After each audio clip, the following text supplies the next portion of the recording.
Un honor tener hoy en el Aullido del Lobo a Monseñor González Chávez, con el que vamos a poder hablar del tradicionalismo católico, de la tradición católica española.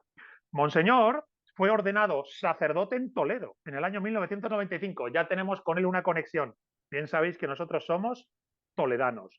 Es doctor en teología espiritual, con un trabajo de tesis doctoral sobre Jesucristo y un subtítulo muy interesante que dice lo natural en lo sobrenatural, vinculado a la figura de Jesús. Un tema interesantísimo. Fue capellán de Benedicto XVI en el año 2011.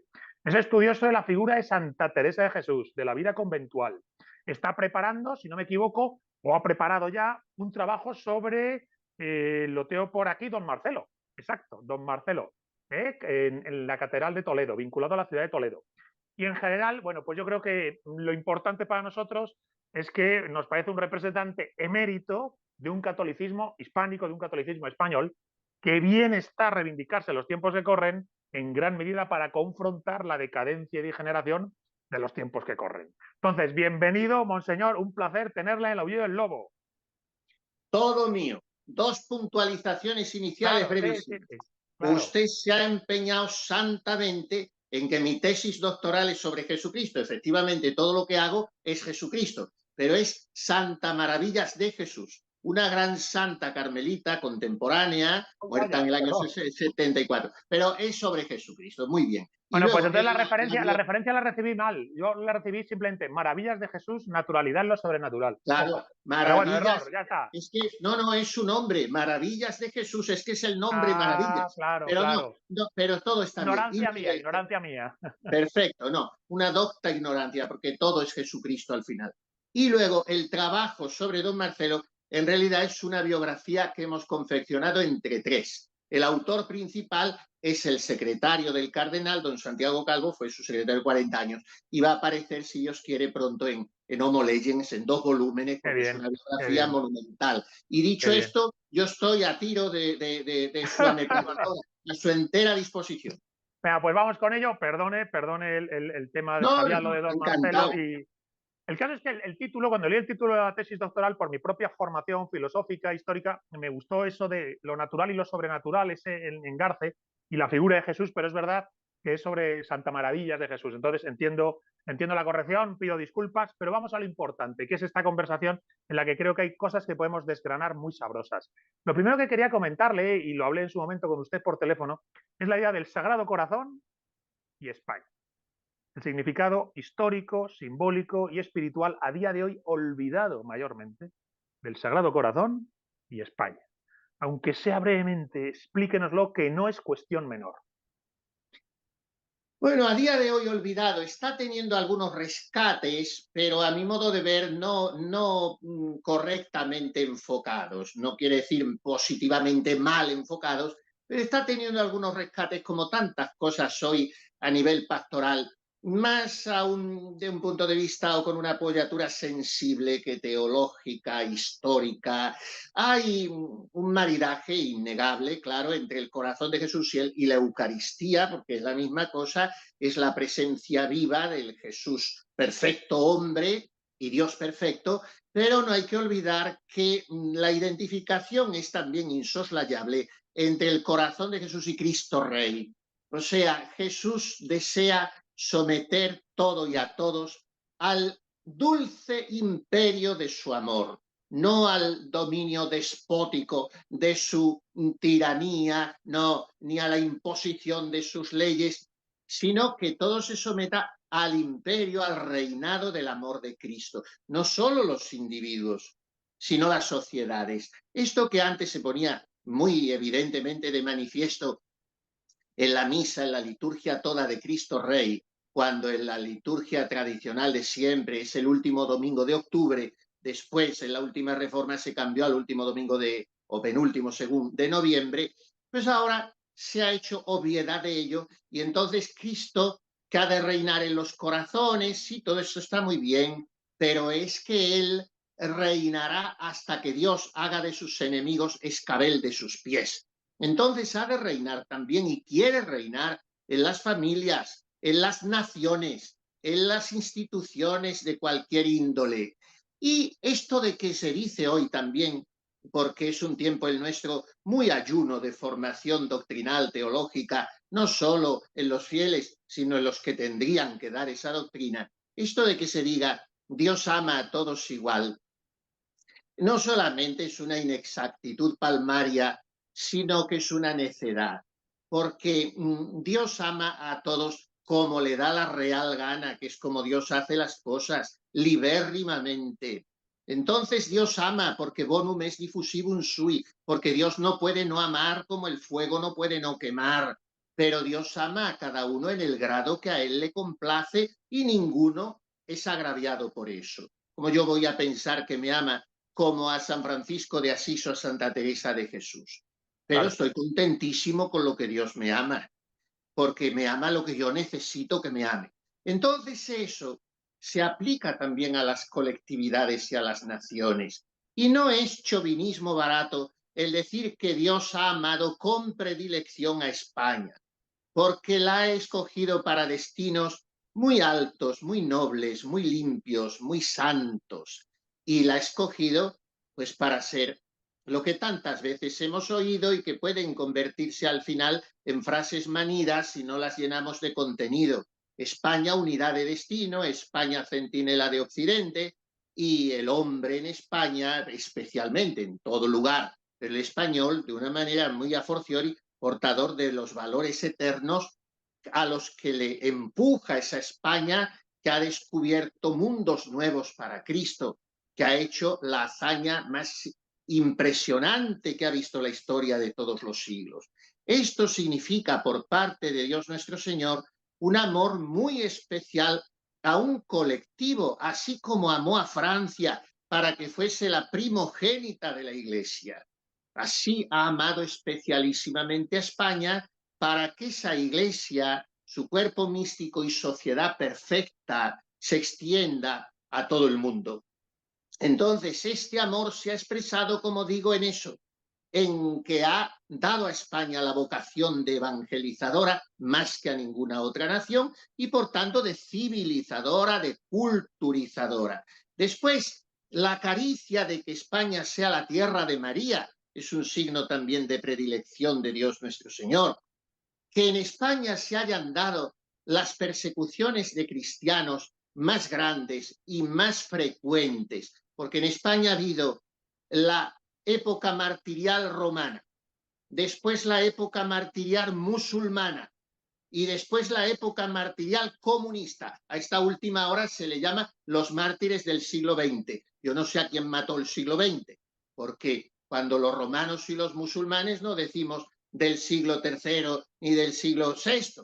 En fin, bueno, pues en esa última persecución, el intento de dominio marxista en toda Europa, sirviéndose de España y Portugal, aquí entraría también anticipadamente las revelaciones de Fátima, pues en esta ocasión hay en España, en el arco de 3 o 4 meses, aunque luego se prolonga durante 3 años, pero en realidad lo fuerte es 3 meses, 10.000 mártires, 10.000 mártires, 7.000 entre sacerdotes, religiosos y algunas monjitas, 300 y pico, y después 3.000 seglares con motivaciones químicamente puras, no bélicas ni políticas, De odio sino religioso puro y duro.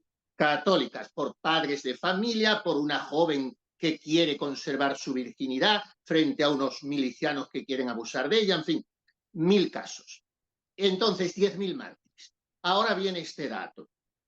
En esos 10.000 mártires, caso único en la historia de la Iglesia, ni una sola apostasía, ni una, comprobado. Paul Claudel, y mire que es difícil que un francés alabe a España, y además perteneciente a ese surco de literatos franceses tan ricos, pero en fin, con una visión un poco más, ellos dirían, más moderna o más abierta o más diversa de lo que suponía la cruzada española. Pero en fin, esto le pasó también un poco a los Unamunos y a los Ortegas y a toda aquella gente que al final acabaron viendo dónde estaba la cosa. La cuestión es que Paul Claudel tiene una oda a España y dice: España, España, parecías una leona dormida y te despertaste en el rugido de todos tus hijos fieles, sin una sola apostasía.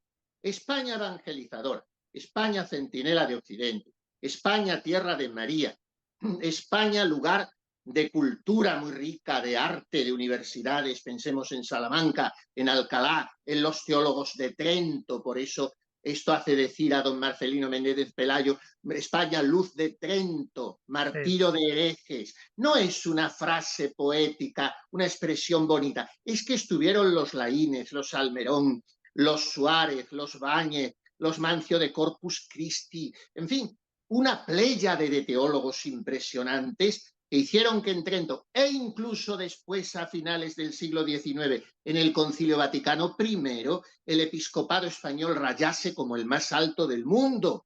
Entonces, todo esto ha sido la vocación de España y después, como digo, esa oleada interminable de mártires. Termino. ¿Esto qué significa? Esto significa que el amor de Jesús se ha posado sobre España, donde vemos simbolizado, manifestado, concretado el amor divino humano de Jesús, no en una víscera, no en una víscera, sino en un símbolo que viene desde la cultura hebrea. ¿Qué es el corazón? El corazón es la sede de las disposiciones habituales y permanentes de la persona. ¿Qué es el corazón de Jesús? El todo Cristo, el amor entero de la segunda persona de la Santísima Trinidad, las ansias redentoras del crucificado por amor, el hombre Dios que ha venido a renovar, a restaurar, a rescatar, a redimir la humanidad. Todo eso es el corazón de Jesús. Por tanto, no es una devoción, un artículo de lujo que yo puedo tomar o dejar, como puedo ser devoto de San Pancracio o de Santa Gema Galgani. No, el corazón de Jesús es la vida del católico.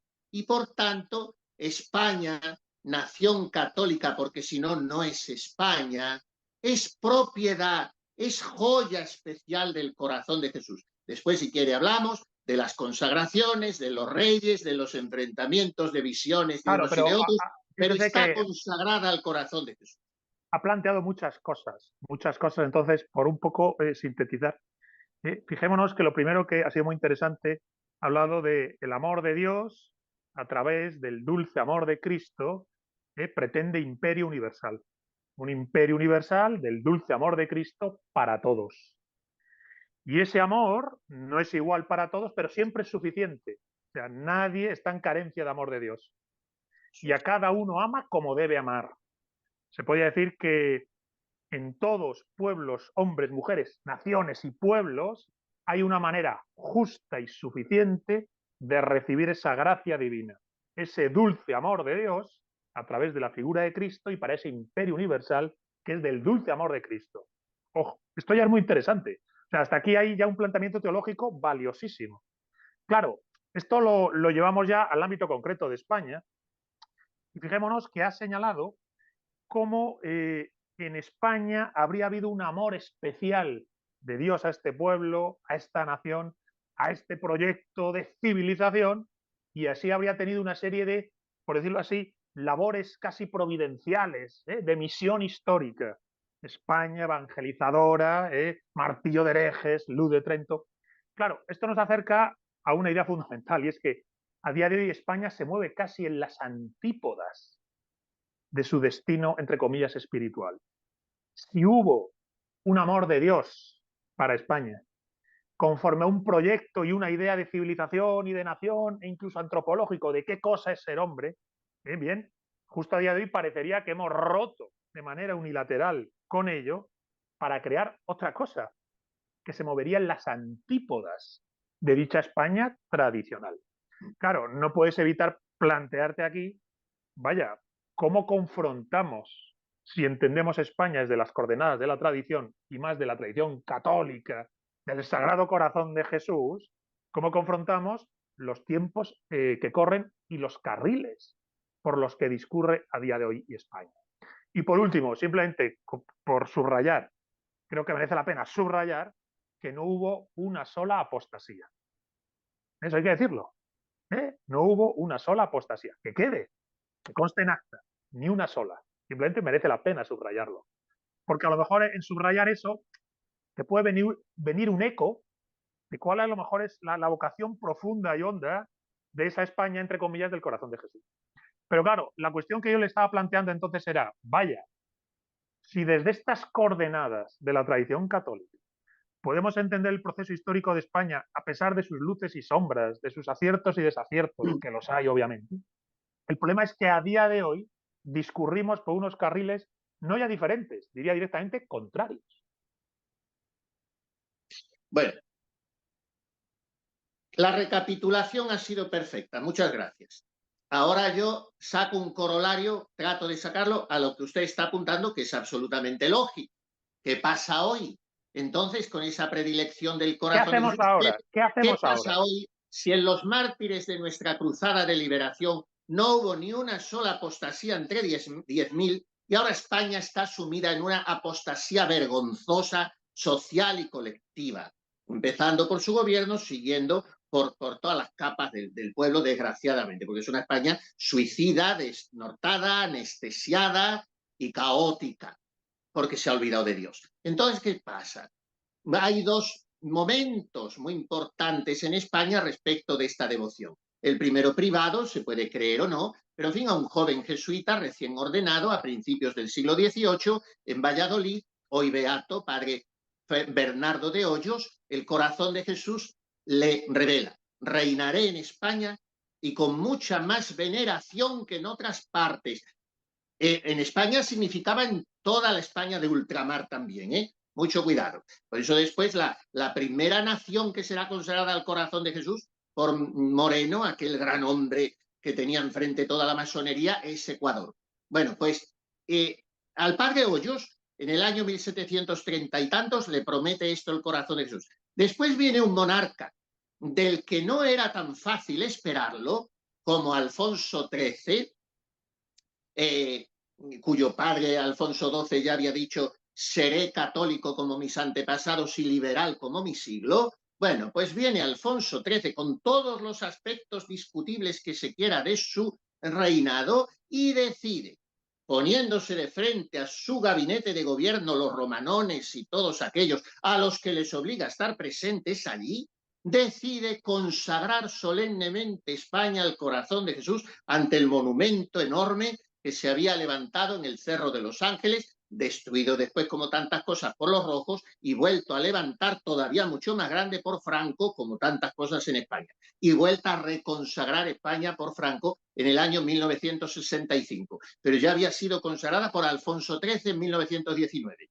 Pasa eso, viene la guerra con toda su floración martirial, con todas sus consecuencias de familias, de sociedad católica en España. Viene después la transición y la democracia, vienen los gobiernos socialistas y viene el caos absoluto que estamos viviendo hoy en España, también en muchos momentos y lugares dentro de la Iglesia, como sucede en tantas partes. ¿Dónde ha quedado la promesa del corazón de Jesús? Se redujo a esas décadas de un poquito de más de lo que se ha venido a llamar después mal formulado, habría que reformular, nacionalcatolicismo, en fin, se redujo a eso. Mire, hay un axioma teológico incontestable: Dios es siempre fiel a sí mismo. Dios no revoca sus promesas. Le fallan las criaturas. Él no falla. Entonces hay un salmo, no me acuerdo ahora si es el Salmo 88, me parece, no me recuerdo bien, en el que dice Dios nuestro Señor, la palabra de Dios, la escritura está compuesta por el Espíritu Santo. Y ese salmo, hablando de su pueblo de Israel, que le ha sido infiel como una mujer adúltera, que ha apostatado de él, que le ha abandonado, que se ha olvidado de los beneficios que le ha hecho cuando le sacó de Egipto.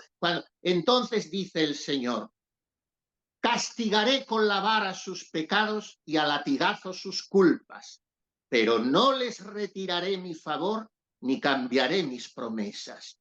Yo pienso mucho en esto cuando rezo por nuestra pobre España, que me duele en el cogollo del alma, como decía Unamuno: me ahogo, me ahogo, me ahogo en este albañal, y me duele España en el cogollo del corazón. Un hombre también tan controvertido en otros aspectos como Unamuno, pero un gran buscador de Dios y un gran español, enemigo acérrimo, siendo vasco, de los nacionalismos. Bueno, pues ¿Qué hace el Señor? El Señor espera. Él es eterno, tiene sus tiempos.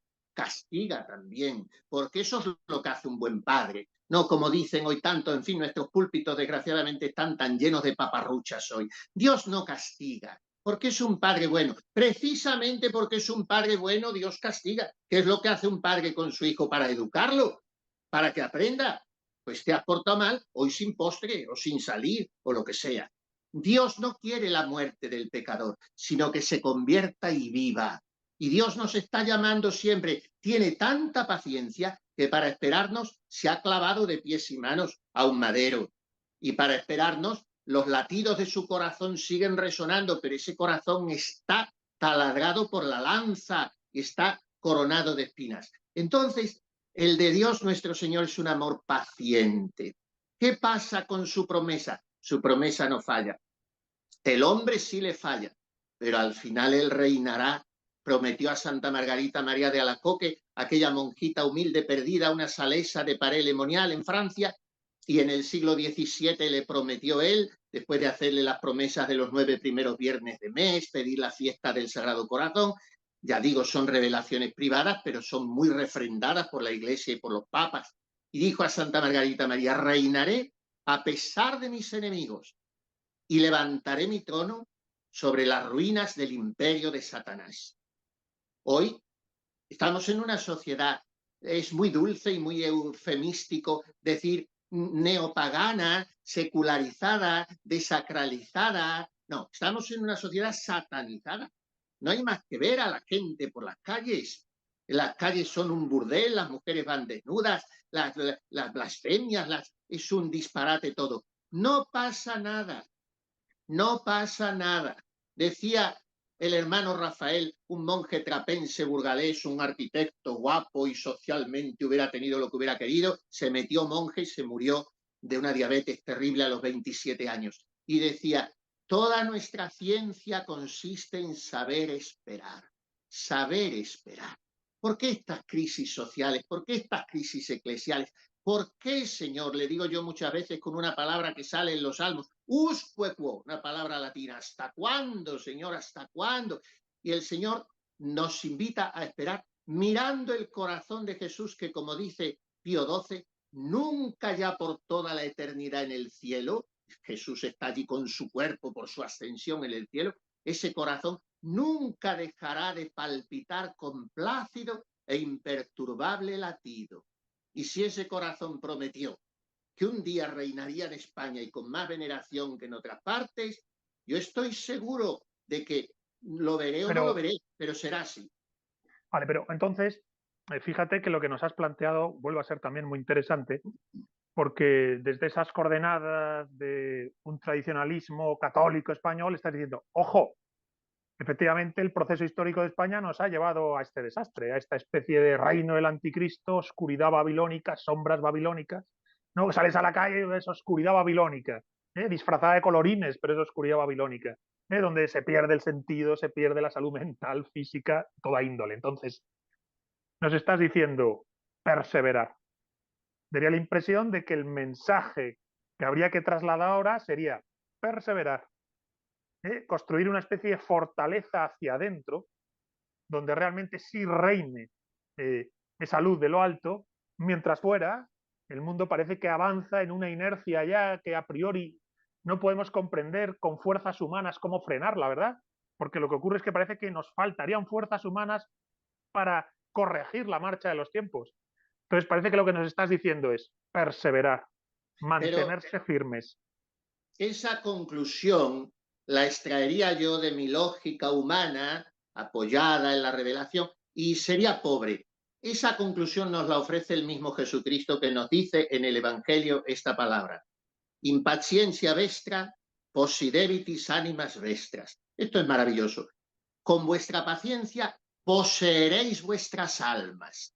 Tiene un doble sentido esto. Primero, no las perderéis las almas, porque el único negocio interesante de la vida es no perder el alma. ¿De qué te sirve ganar el mundo entero si pierdes tu alma? Primero, poseeréis vuestras almas, no las perderéis. Y segundo, seréis dueños de vuestras almas, no las poseerán los demás. No os descriteriarán no os esclavizarán, no se reirán de vosotros. ¿Qué es lo que pasa con los pobrecitos peleles? Yo veo a tantos jóvenes a los que trato, muchos de ellos, otros los veo por la calle, productos siniestros de la ingeniería social de hoy, que ha hecho seres macabros, desesperanzados a los 18 años. El Destruidos por índice más dentro. grande de suicidio, de mortandad juvenil hoy es el suicidio, el número 1. Una Entonces, locura. ¿qué pasa? Que la gente no posee su alma, no tiene el alma en sus manos. Por la prudencia no lleva como una auriga las riendas de su carro. ¿Y qué nos dice Jesús? Con vuestra paciencia poseeréis vuestras almas. O sea, tranquilidad y buenos alimentos. Perseverad y no perdáis la calma y haced lo que os han enseñado vuestros mayores y que se mueran los feos y hagan los recados de noche. Sí, pero claro, fíjate que estás trasladando una idea que yo a veces he planteado en algunas conferencias, porque claro, yo me he planteado frente a esta suerte de sombras babilónicas, oscuridad babilónica, ¿qué se puede hacer? Y entonces yo muchas veces digo, en realidad no se puede hacer mucho más que salvarte tú. Tienes que construir ese escenario interior que te libere. Porque efectivamente, fíjate qué bonito como has dicho, con paciencia poseerás tu alma. No estarás alienado ni esclavizado por la necedad y la oscuridad babilónica, que es la que te arrastra a ese estado, fíjate, lo has señalado, no se habla suficiente de que a día de hoy es el suicidio lo que más mata jóvenes. ¿Cómo no se habla de eso? No interesa, es reconocer los resultados de su sistema. Pero es que eso nunca había ocurrido. Yo siempre que puedo lo digo, nunca había pasado La que la juventud es enfermedad la edad de la mental fuera plaga en esperanza. la juventud. O sea, Claro. nunca había pasado llegar a ese punto de decir, niños que se suicidan, jóvenes desesperados, el índice de consumo de ansiolíticos, de antidepresivos, digo, pero no veis que es que la sociedad es patógena, que efectivamente no son dueños de sí, necesitan de esa paciencia y perseverancia en el espíritu para hacerse dueños de sí, frente a un mundo que literalmente daría la impresión que tiene como proyecto de civilización que los seres humanos vivan autodestruidos, en proceso de autodestrucción y alienación. Entonces, claro, nos enfrentamos a una tesitura en la que daría la impresión de que tienes que generar tus propios espacios personales, pero con amigos, en la parroquia, con camaradas, lo que fuera, tus propios espacios en los cuales sí te proteges, te fortaleces y perseveras, humildemente perseveras, porque al otro lado lo que tienes es la inercia de esa oscuridad babilónica. Hay un refrán, sabiduría popular, que dicho así parece un poco egoísta, pero es purísima teología, absoluta ortodoxia. Y es el siguiente: la caridad bien entendida empieza por uno mismo. Claro. La primera obligación que tengo yo al venir a este mundo, dice San Ignacio de Loyola en sus ejercicios espirituales, los empieza así: el hombre es criado para alabar, hacer reverencia y servir a Dios nuestro Señor, y mediante esto salvar su ánima. Es la primera obligación que tengo. O sea, entre el bien material ajeno y el bien material propio está antes el ajeno. Entre el bien espiritual ajeno y el bien material propio está antes el bien espiritual ajeno. Pero entre el bien espiritual ajeno y el bien espiritual propio está antes el propio. Yo tengo que mirar por mi alma. Entonces, la caridad bien entendida, ¿qué podemos hacer? Podemos hacer poco, a no ser que Dios nuestro Señor suscite, como se dice ahora, un líder. Antes se decía en este plano de cosas, un profeta. Bueno, el sistema aborta todo intento, por tímido que sea, como lo estamos viendo en la actual partitocracia española. Por tímido que sea algún intento y semiliberal, lo aborta el sistema, lo fagocita. Entonces, ¿qué podemos hacer? Lo que no hacemos. Lo que no hacemos, los que hablamos y los que creemos, no digo los otros. ¿Qué dice el Señor? ¿Cómo empieza nuestro Señor Jesucristo su predicación? Penitemini, convertíos y creed en el Evangelio. Esto es lo que tenemos que hacer. ¿Qué dijo la Virgen en Fátima? Oración y penitencia. Y cuando le preguntaron a Sor Lucía, ya era monja, y esto de tanta penitencia, tanta insistencia de la Virgen con la penitencia, que hay que hacer muchos sacrificios costosos, dijo ella, no. Lo que la Virgen quiere decir, yo se lo he preguntado, cuando dice tanta penitencia, es que cada uno cumpla su deber con perfección. El marido, el estudiante, la trabajadora, el médico, lo que sea, con perfección. Esa es la penitencia. Si cada uno hiciéramos, como dice José María Pemán, en el divino e impaciente. No hay virtud más eminente que el hacer sencillamente lo que tenemos que hacer. Y Me ha cuando es encantado simple la eso, me ha encantado eso. Cumplir con perfección el deber de cada uno. esa El es la padre, penitencia que tenemos que el hacer. Y hijo. eso cambiaría el mundo. Sí, sí, se produciría en realidad una especie de liberación Claro.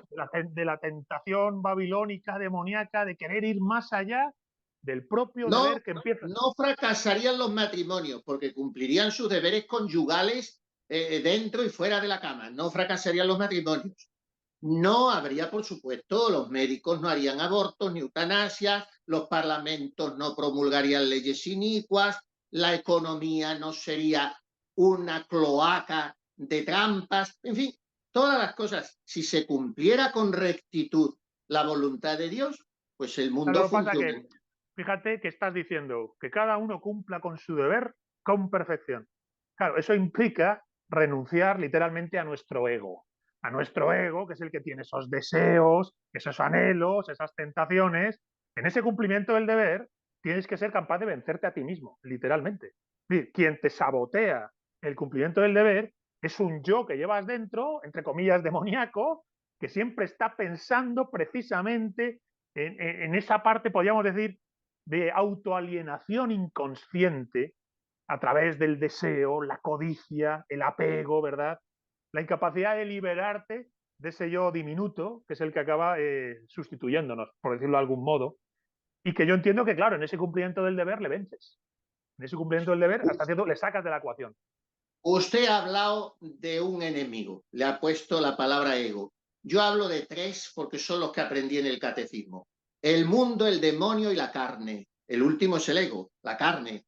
Pero dice, entre comillas, un ego demoníaco. No tantas comillas. No olvidemos la acción de Satanás, positiva, clara. Y luego el mundo con todas sus concupiscencias, el prestigio, la riqueza, el pansexualismo, esta alienación de hoy, de alcoholes, de drogas, eso es el mundo, ¿no? Entonces son los tres enemigos del alma. Si el hombre no embraza el escudo de la fe y además quiere ser hombre sobre todo, o sea, tiene una base antropológica que es la que tenían nuestros abuelos. El ser hombre es de bien, sencillamente. El ser hombre es de bien. Hombres que no retienen el jornal del obrero, hombres que no fornican ni desean la mujer de su prójimo, hombres que no mienten, que se fían de estrechar la mano para hacer un trato. El ser hombre es de bien. Entonces eso es dar un mentís a los tres enemigos del alma. Me hace gracia porque estamos haciendo derivar esto en una conferencia ascética muy interesante, ascética, ¿No? antropológica. Hombre, yo reivindico siempre las tesis. En todas mis conferencias digo que una de las buenas maneras de confrontar la decadencia moderna es someterse a una especie de ascesis, ¿no? De una ascesis interior, donde al final lo que estás haciendo es, por paciencia y perseverancia, tener tu propia alma. En realidad es que te haces dueño, de verdad, por primera vez eres libre. No eres libre por hacer lo que te da la gana, eres libre precisamente por vencer esa gana. Entonces yo creo que el mundo moderno funciona al revés, pretende engañarnos y engañarnos. Bueno, yo siempre digo, Cristo dice, la verdad os hará libres.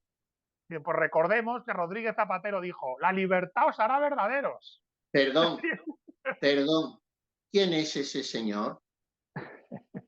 Rodríguez Zapatero, lamentable presidente que tuvimos en España. Lo dijo al revés. Lo dijo al revés Mire, y yo me quedé con ello. cuan, Dije, vaya, cuan, tiene cuando sentido. San Juan Evangelista en sus epístolas habla de los pecados asquerosos de la carne, dice, nec nominetur in vobis, ni se nombren entre vosotros esos temas. Pues yo con ciertas personas aplico lo mismo, no sé ni quiénes son. Ya, muy bien. Bueno, pues entonces, en términos de ascesis, que nos has dado muchas pistas interesantes de una ascesis profundamente católica, enraizada en la propia tradición española, fíjate ese sentido del deber, ese con paciencia y perseverancia, mantenerse firme, que eso es lo que te adueña al final de ti mismo frente a la esclavitud babilónica, ¿verdad?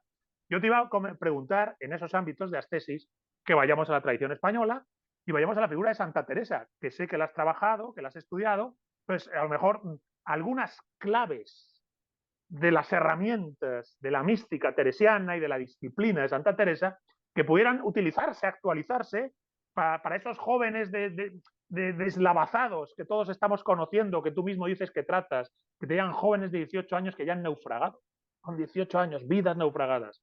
Bien, porque les ha faltado esa especies de paciencia y perseverancia, entre comillas, liberación de su alma de la oscuridad babilónica. Entonces, Les ha no sé, faltado una familia y una escuela también. sí, ha habido un contexto completamente patógeno y tóxico, eso es verdad. Nos rodea una sociedad que te lo pone todo difícil en cuanto a ese autoconocimiento profundo que te une a Dios. Entonces, a partir de aquí, claro, yo no puedo evitar decir, Santa Teresa de Jesús, que es una de las grandes de la tradición española. ¿Qué herramientas, tú que las has estudiado, pudiéramos, aunque sean muy básicas, traer a colación para utilizarlas como escudo, palanca, frente a la situación que tenemos? Una sola. Y quizá despisten lo que voy a decir. Y voy a comenzar por una cita de un cuarteto solo, de un soneto que compuso a Santa Teresa un gran poeta español, don José María Gabriel y Galán. Y empieza diciendo, hace un siglo y pico, mujer de inteligencia peregrina y corazón sublime de cristiana, fue más divina cuanto más humana y más humana cuanto más divina. Ese es el retrato de Santa Teresa. Entonces, ¿cuál es la clave que podemos aprender de Santa Teresa? Su pasión por la iglesia, al fin Señor muero hija de la iglesia, su amor ardiente por Jesucristo, su celo apostólico por la salvación de las almas, su don de gentes extraordinario, pero yo parto de una base antropológica. Yo creo que Santa Teresa nos enseña el sentido común, que hoy está ausente de los comportamientos individuales y sociales, porque la gente está enloquecida. Santa Teresa, ¿qué es el sentido común? Así como el cuerpo, esto es antropología básica, así como el cuerpo tiene 5 sentidos externos, ¿no? La vista, el olfato, el gusto, el oído, el tacto, el alma tiene 4 sentidos internos. La imaginación, la vis cogitativa, en fin, y el sentido común es el primero, la memoria intelectiva, y el sentido común es el primero de los 4 sentidos internos del alma. ¿Qué es el sentido común? El que acomuna, el que amontona, el que colecciona las experiencias de los sentidos externos y actúa en consecuencia. O sea, yo en razón de lo que he visto, de lo que he oído, de lo que he ido sabiendo por experiencia sensible, entonces así, de una manera prudente, lógica, razonable, así funciona. Esta persona no tiene sentido común, o sea, no tiene sindéresis, no hace más que tonterías, no tiene lógica. Santa Teresa es el sentido común canonizado. Santa Teresa es una inteligencia práctica extraordinaria, imbuida de amor a Dios. Entonces, un sentido común empapado de sentido sobrenatural, y como le ha gustado mucho el título de mi tesis, saludo a él, naturalidad en lo sobrenatural, esto hace una persona atractiva, interesante. Después tendrá la inteligencia que tenga, las capacidades o habilidades de que Dios la haya querido dotar en este campo o en el otro, hablará muy bien y no será capaz de fregar un plato, o cocinará muy bien y no sabrá escribir. Eso ya cada uno es como es. Pero una persona con sentido común, pero trascendente, dirigido ese sentido común hacia arriba, o sea, una persona natural, normal, social, pero al mismo tiempo sobrenatural, con vocación de altura, con elevación interior, esa persona eleva consigo la sociedad en que se mueve. Esto nos lo enseña Santa Teresa. Una mujer que mide todos los caminos de nuestra piel de toro con sus carretas desvencijadas y al mismo tiempo cae en éxtasis con una serenidad y una tranquilidad. O sea que el dardo de fuego que aquel ángel le clava en el corazón no la despista de echar cuentas a ver si la casa donde va a fundar en Toledo, en Valladolid o en Malagón le va a salir más barata o más cara. No, es una conjunción, es un imbricamiento, es un maridaje entre lo divino y lo humano. Por eso, para saber moverse en el mundo, lean a Santa Teresa de Jesús. Es que me cuesta mucho el castellano antiguo. Y yo respondo, a mí el que me cuesta es el moderno. que ni es castellano ni es nada. A mí el Oye, castellano pero, antiguo... oye, a mí me encanta lo que estás diciendo sobre Santa Teresa. Yo soy una figura que creo que, como España es necia a día de hoy, España a día de hoy está desnortada, no la reivindica. Es decir, tenemos personajes históricos, literarios, maravillosos, y tenemos una mujer increíble, literalmente increíble como Santa Teresa No de la Jesús. lee nadie, No la no lee la lee nadie, es nadie. completamente olvidada. Olvidada en cuanto a su biografía, que en sí misma ya es una pasada, y su obra, que es una lección constante. Se podría decir que has hablado del sentido común en Santa Teresa y me ha venido la idea de que es como si pudiéramos estar en el mundo y trabajar en el mundo desde un sentido común que mira todo el rato a Dios. Claro, eso Y al es. mismo tiempo, si pudiéramos trabajar en el mundo con un sentido común que mira todo el rato a Dios, al mismo tiempo pudiéramos sentirnos en Dios todo el rato, aunque estuviéramos haciendo la cosa más prosaica, preparar un huevo Jugando al frito o fútbol, hacer la cama. Sí, sí. sentirte en Dios hasta en la más pequeña cosa. Y en toda pequeña cosa, con sentido común aplicarlo, mirando hacia Dios. Creo que estas claves, dichas así, son las que me has trasladado cuando has dicho, oye, ojo con Santa Teresa. Es que ella está constantemente en Dios y en el mundo. No rompe, hay una especie de Es, continuidad a través de ella. Y entonces, claro, la obra de Santa Teresa se convierte así en una ventana a una fuerza liberadora y una luz que espanta toda sombra babilónica. Encontrar la manera de hacer llegar de nuevo, sobre todo a la juventud española, la sabiduría de la tradición española, la sabiduría de Santa Teresa, sería también una cosa importante. Lo que pasa es que, claro, es que está en castellano antiguo, es que tal, joder, yo reconozco que me da rabia, digo, ¿cómo hacer llegar esto? ¿Cómo conseguir agilizar la sabiduría de Santa Teresa a esa gente que está naufragada con escasos 20 años? pues yo digo a ese muchacho o a esa chica de 20 años o de 16 o de 35 o de 48, porque hoy se es joven hasta los 83 años. Yo digo que Santa Teresa muere en 1582 en Alba de Tormes. 6 años después, en 1588, un coloso como Fray Luis de León edita sus obras completas y hace un prólogo que es una belleza. Y comienza diciendo así Fray Luis de León el prólogo. Yo no conocí ni vi a la Madre Teresa de Jesús mientras vivió en este mundo, mas ahora que vive en el cielo, la conozco y veo en los dos ejemplares vivos que de sí nos ha dejado, que son sus hijas y sus libros. Esta es la herencia de la Santa Madre.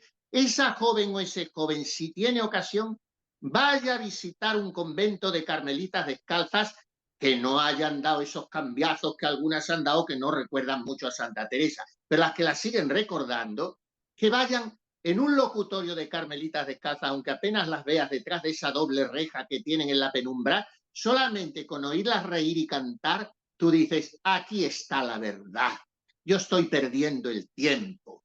Y después de haber conocido, o al mismo tiempo, o antes, a esas carmelitas descalzas, abre el libro de las fundaciones para empezar a leer a la santa, lo más emocionante, lo que te engolosina, porque es una novela de aventuras, es el libro de las fundaciones. Después ya te habrás enganchado, irás a la vida, al camino de perfección, a las moradas, a las cartas, y te encantará Santa Teresa. Una gran filósofa alemana, judía, pero que ya había incluso abandonado la fe judaica, Edith Stein, la gran fenomenóloga, discípula y secretaria de Husserl, entonces estaba descreída, perdida, a sus 30 y tantos años, era una conferencista muy afamada por toda Europa, y entonces una noche se queda en Colonia, me parece que era, en casa de unos amigos, un matrimonio de amigos, se marcharon, la dejaron allí, y ella vio en los anaqueles de la biblioteca un libro, Vida de Santa Teresa de Jesús, traducida al alemán, claro. Empezó a leerla, 40 capítulos, pasó la noche entera leyéndola. Cuando rayaron las claras del día, cerró el libro y dijo, aquí está la verdad. Se fue a una parroquia católica, pidió ser bautizada, tuvo su proceso y después se hizo carmelita descalza. Después murió en el campo de concentración de Auschwitz por ser judía. Hoy es patrona de Europa, Santa Teresa Benedicta de la Cruz. Leyó a Santa Teresa y dijo, aquí está la verdad.